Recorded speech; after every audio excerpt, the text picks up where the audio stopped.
If you haven't already, then be sure to check out my review on Dragon Ball Super Episode 55.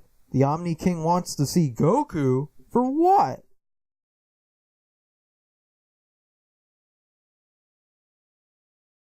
Oh my god, this episode. So there is a lot of spoilers in this episode, a lot of big twists and turns, so if you don't want to be spoiled, then I suggest you click away. So yeah, I'm going to bring this back. This video contains spoilers! Perfect timing. Now last time, Goku, Vegeta, and Trunks all headed towards the future, and the episode ended with some resistance soldiers, I believe, firing missiles at Goku. And that's exactly where this episode picks up from.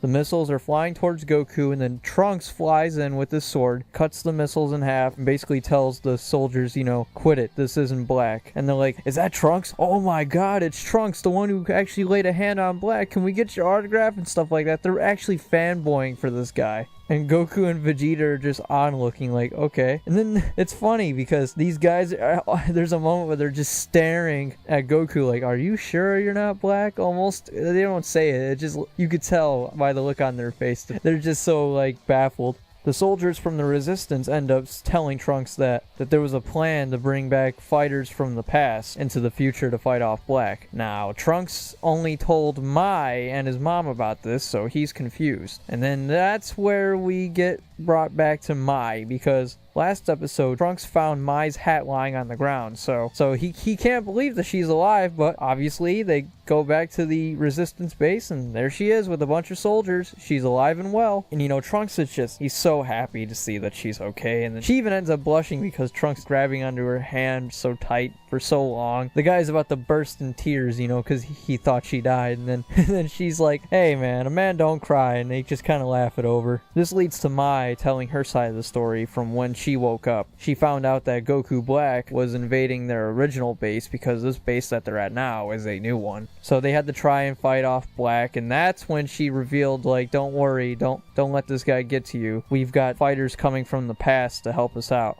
And that's how the Resistance soldiers know about the plan. So then they end up going and seeing the survivors, and there's a couple of kids that react badly to Goku, and for obvious reason. But Trunks ends up cheering him up, he's just being a genuine good guy. Vegeta's just kind of happy, and then Goku looks over, he looks over at Vegeta, smiling. And then Vegeta just kind of goes, it has to get the tough guy act back in. So going through all these survivors, Goku ends up seeing a familiar face, Yajirobe. So Yajirobe's alive, and I guess he explains that Korin used the last senzu bean on him, and Yajirobe's been wanting to quote-unquote help with the fight ever since. But according to the Resistance soldiers, he just kind of cowers in fear and, comes out when there's free food. So yeah, that sounds like Yajirobe. Also, yeah, I should mention that Vegeta brought some capsules with him that contain, like long tables of food and beverages for the survivors. So Vegeta's acting, pretty heroic in this episode, especially when we come to this next scene where they're about to go fight Black, and then Trunks is like, hey, let me help you fight Black. And Vegeta's like, no, you gotta protect your girlfriend. And then Trunks is like, wait, no, it's not like that. So Trunks and Mai are trying to play it off like they're not in a relationship. Vegeta fires a ki blast into the air, and that, gets Black's attention, and Black comes right there, and they play this awesome theme song in the background. It's basically the Goku Black theme song, and honestly, this episode probably has some of the best music as far as, like, Sumitomo's score goes, because, oh my god, he blows it out of the water. He does a really good job here. Vegeta goes into his Super Saiyan Blue form and proceeds to attack Black, and he ends up sending him through a whole bunch of buildings, just constantly punching him. And, it's good to see them fighting in cities again, because, the barren wastelands and shit, that kind of gets old after a while. We've seen that way too often. The last time we saw like the Z fighters or any kind of fight in Dragon Ball happen in a city, it was like probably early Android arc, and you know what, that wasn't even really a fight. They just kind of like threw like two punches and they're like, let's go to a wasteland because everybody loves that. No, not really. But yeah, Vegeta and like Black are just fighting, and Black's like, I'm impressed that a human could reach this kind of strength, so here's a reward for you. And Black transforms into this pinkish Super Saiyan form, which he coined Super Saiyan Rose. I really like the name Super Saiyan Rose, even though roses aren't necessarily pink, they're usually red, but I guess it depends on the kind of rose, right? Anyway, I do like the way the transformation looks. Most people are pretty spiteful because, it's so simplistic. It's like, get over it. It's Toriyama. At this point, stop overthinking, because Toriyama does the complete opposite of what you'd expect. So their fight proceeds, and Black is about to punch Vegeta, but Vegeta catches his fist, and Vegeta gets a few shots in here, but Goku Black ends up stabbing him with like this key like knife thing or whatever.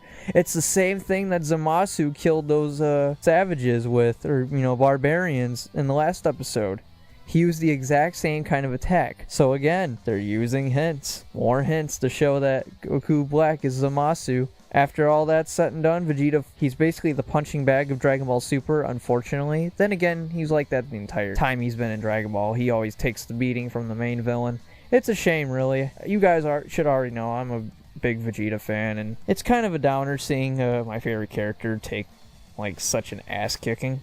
But at this point, I should probably just expect it, But Goku goes to fight Goku Black in his Super Saiyan Blue form, and Trunks is like, oh, Goku's actually going full power from the start. That's different. Well, at least they'll be evenly matched, and then Vegeta has to step in and pretty much go like, no, Black is too strong. It's about time we got a main villain who's stronger than the Z Fighters, because quite frankly, it's just... Super has had a bunch of, like, redundant villains. Actually, you know what? Super hasn't even really had a real villain. Beerus wasn't really an antagonist. I mean, he was just a god, and, they pissed him off. Frieza. Frieza may be the exception, but Frieza, got the shit kicked out of him easily. And then there was Hit, but Hit wasn't really a villain. He was more of a neutral type, just like Beerus. And now we have Goku Black, who may very well be the best villain of Dragon Ball. Actually, you know what? Not very well be. He is the best villain of Dragon Ball Super. So Goku Black knocked Goku to the ground, and he's about to fire like this dark Kamehameha until we hear a voice, and the clouds spread. It literally looks like the gates of heaven opening, and out from the clouds comes Zamasu. And Zamasu comes down next to Goku Black, looks over and says, now remember, you promised me that I'd be the one to finish off Son Goku. And that's how the episode ends. And oh my god, I can at least gloat and say I told you so. Zamasu wasn't Goku Black. Nope. I knew it. And for anyone out there who doubted me, well, I told you so. Unless something happens in the next couple of episodes to reveal some information that I have not learned yet, I've told you so. But yeah, this episode was really good. Animation, I actually really dug the animation this time around. The past few episodes were all right, but this episode had some really good animation, especially during the fight scenes. Nothing spectacular, but it was just to the point where it was just really good. Especially the scene with Vegeta like pounding on Goku Black. It literally looks like he's straight up clobbering the shit out of him. Very cool scene. And of course, the music by Sumitomo is, once again, great. Actually, this is his best yet, if you ask me, since, like, the movies. And as you can tell, I'm really thrilled, and I look forward to the next episode. This is Gojira 2012, saying farewell for now.